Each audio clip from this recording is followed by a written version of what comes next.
Sortu da sortu, ikusi dugu sortzen, ikusi dugu gainera igan larun batean ez ezik, beste prozesu, aurre prozesu bat ere izan duela, jarraitu genuen hemen, Maribi Ugartebururekin aritu ginen hitz egiten, eta zuk esana da ez dela batasuna, baina egia da aurpegi batzuk berdintsuak iruditu zaizkigula, beste batzuk ezberdinak.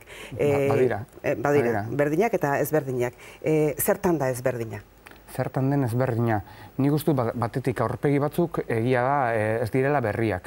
Eta nik alde horretatik hori ere aldarrikatu nahi dut. Batetik iruditzen zaidalako pertsona horiek oso garrantzuak izan direla ezker abertzaleak egin duen aldaketa estrategikoan. Eta nik uste dut hori ere garrantzua dela, hori aldarrikatu behar dela, beraien kapital, beraiek ekarri duten kapital politiko guztia aldarrikatu behar dela. Eta gero ez talde batetik aurpegi berri batzuk badaude.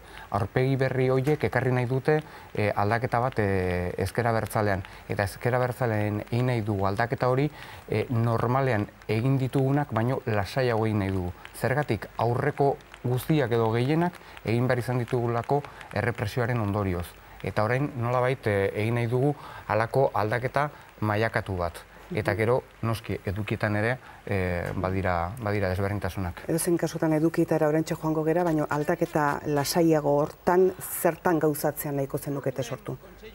Zer nolako aldaketa lasaia? Bai, zer nolako aldaketa lasaia, zer nahi dezu eratu, adibidez, irakurri dugu behin eta berriz, parte hartzaileagoa izango dela sortu, saiatuko zeratela tarteka askoz ere zabalagoa den batzordea biltzen hainbat erabaki hartzeko. Bai, batetik badauzkagu nola osatuko da azkenean, ez? Kontu desberdinak horretan, ez? Eta bata da, guk barne demokrazia bultzatu nahi dugu, pentsatzen dugu hori dela funtsezko eremu bat, eta hortarako erabakiguneak zabaldu behar ditugu, hori da gure asmoa.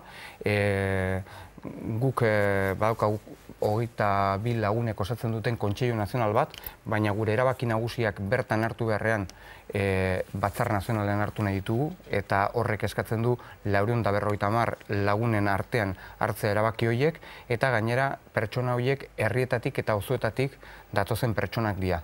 Eta hori, ariketa hori egite... Datozenak izango dira nora baita, edo gaur egungo beste medio batzuk ere erabiliko dituzue, eta sare sozialak erabiliko dituzue zuen artean komunikatzeko, enfin, hor ere urratsak eman daitezke, ez da? Sare sozialak planteatzen ditugu batez ere kontsultak egiteko, baina importante iruditzen zaigu erabakiak hartzerakoan pertsonak aurrez aurre egotea eta hitz egin ahal izatea, hartu eman horiek ere nolabait fisikoak izatea. Hori importante iruditzen zaigu. Eta gero, beste alde batetik iruditzen zaigu kanpora begira, ezker abertzalea arrazoi desberdinen bitartez, nagusia errepresioarengatik batzutan eta kanpotik ikusi da sektore ilun bezala, ez? Inork ezekien oso ondo ze gertatzen ari zen mundu horren baitan, ez? Esan zaigun bezala. Aprobetxatu nahi du aukera hau, fase politiko berri honetan, nolabait ezker abertzaleen ateak ere irekitzeko eta jende guztiak ikusi ahal izateko zer den ezker abertzalea, nolakoa garen sortu kideak eta bertan ere zer eztabaidatzen dugun eta nola hartzen ditugun erabakiak. Eta sortukideak nolazkoak zareten eta sortukide gehiago ere nahi dituzue, hau da, zuen alderdia finantziatzeko eraetariko bat sortukidearena eta afiliatuarena edo da, gauza bera da afiliatua eta sortukidea edo zerbait gehiago da sortukidea izatea. Guk nahi dugu alik eta sortukide gehien egotea, baina hori nahi dugu hain zuzen ere guk egin nahi dugun aldaketa politiko eta soziala hain handia, ezen eta hortarako jende asko beharko dugula. Alde horretatik gure aspirazioa, gure asmoa da Euskal Herriko independentista eta sozialista guztien bilgune izatea sortu. Eta horrekin batera konpromiso mailak desberdinak egongo dira. Eta noski, ekonomikoa izango da horietako bat.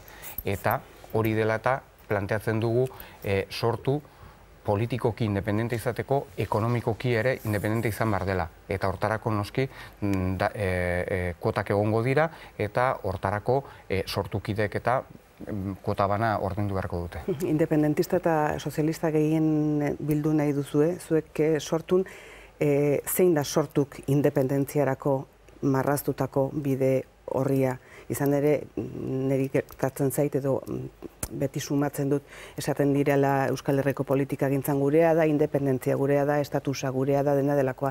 Eta fallo egiten digu pixka bat bide hori ongi markatua egoteak, zein da sorturena independentziaren bidean?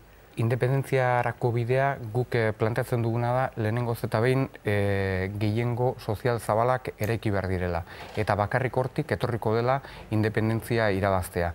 Zentzu horretan, gure estrategia independentista horretan planteatzen ditugu 3 fase. Lehenengoa gatazka konpontzekoa, bigarrena erabaki subjektua osatzekoa, eta 3. independentzia irabaztekoa. Eta fase horiek gainditzeko beti egin beharko da gehiengo sozial zabalak eraikiz.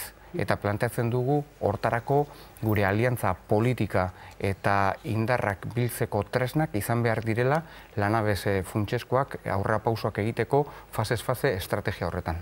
Eta zer da sorturentzat sozialismoa 21. gizaldi honetan? Nik uste dut gaur egun ederki ulertzen dela sozialismoaren beharra batez ere kapitalismoaren ankerkeriaren gatik. Ez dut uste horretan zehatz mehatz eta sartu behar dudanik egunerokoan eta guztiok ikusten ari garelako gure inguruan gertatzen ari den. Zenolako injustiziak eta zenolako bidegabekeriak ekartzen dituen kapitalismo basati honek. Gu planteatzen dugu neoliberalismo horren aurrean eredu politiko eta soziala erabat aldatu behar dela eta iraultza demokratiko nazional bat egin nahi dugu Euskal Herrian. Hau da, eredu hori goitik bera aldatu eta planteatzen dugu beste modu batez funtzionatu behar dela. Eta hortik sortu behar dugu gure sozialismo eredu propioa Euskal Herrian eta 21. mendekoa.